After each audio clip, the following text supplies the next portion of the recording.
Hello guys, this is Josh from Scarebox, and today I'd like to talk about UK scare attractions, explained for Americans. So if you are watching this or listening to this from the United States, today I'm going to quickly summarise what haunt/scare attractions are in the UK, very quickly. So first off, Halloween wasn't really that big until about 2001 in the UK. A lot of it has been sort of exported from you guys. So generally, Halloween celebrations are considered like an American thing that's been brought over to the UK. So yeah, quite a new holiday, but it is catching fire though. Over the last 10 years, we have seen sort of Halloween blow up to be this big thing, though still not as big as you guys celebrated though, to be honest. So, in terms of the haunts, things again didn't really come around to about 2001, and then eventually some of our theme parks started adding scare attractions, as well as a local farm in Surrey called Tolly's Farm. Would like to note, it is in Sussex, not Surrey. And yeah, that will probably come in handy later, by the way. That farm will be mentioned again. So in terms of where the events pop up, they tend to be in sort of these high density areas, like it makes sense, for financial purposes. So most of them are based around the southeast, sort of Londonish area, and then you also have quite a few in the northwest, sort of Liverpool, Manchester area, which is also quite densely populated. But yeah, there's quite a few events to go over. I'm just going to go skim a few. I'm going to miss quite a few. Scare attractions in the UK. We have, our first one I'm going to mention is Thorpe Park Fright Nights. Since about 2001 roughly, and this is at a theme park.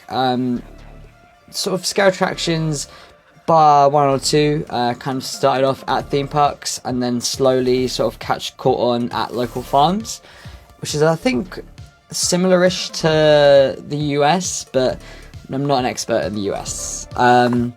Another thing about our scare attractions that are interesting is that unlike, let's say, like Halloween Horror Nights, maze batching here is very more intimate. So tends to be groups of about 5 to 8.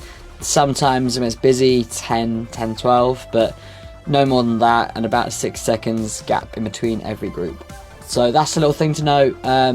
Some mazes also recently have been exploring with touching, particularly grabbing, light grabbing, not like actual violence, don't worry. I'm not sure if that is a big thing over in the United States. Another trend that's also happened is, I think this is invented actually in a local farm, is a maze style called hooded mazes, basically where you follow a rope. Basically you put a hood on to cover your vision, you follow a rope with your hand and you go through various different sort of ground types, act to scare you by your ears. That one, I'm not sure if it's big in the US, but that's something that in 2011 started and became a big trend over here.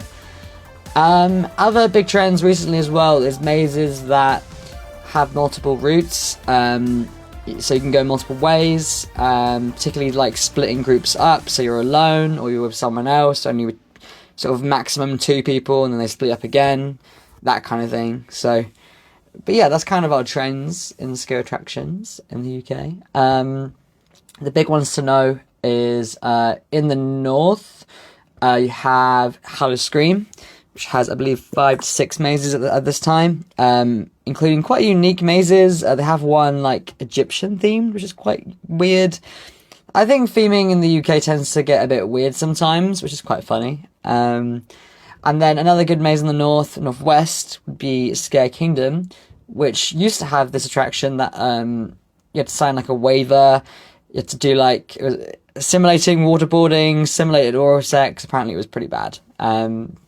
Bad in a good way, depending if that sounds great to you. And then in the south, I mentioned Fright Nights, but also the biggest one we have right now is Tully Shocktoberfest, which is a family business in a farm in Sussex, next to Gatwick Airport, about an hour south of London.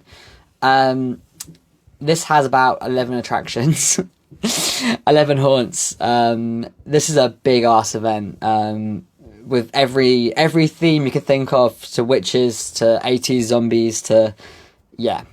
So if you come to the UK, those attractions are ones I recommend. Other events, I'll just quickly sort of name off: Spooky World, Scarefest at Alton Towers. There is more. Extreme Scream in Twin Lakes. There's quite a lot, guys. That is a quick guide from a British person to an American if you want to come over and experience Halloween. If you are staying in London, probably recommend Tully's because it's quite nearby, as well as that Fright Nights. The other ones are quite good, but they can be a bit far, and unless you're willing to travel.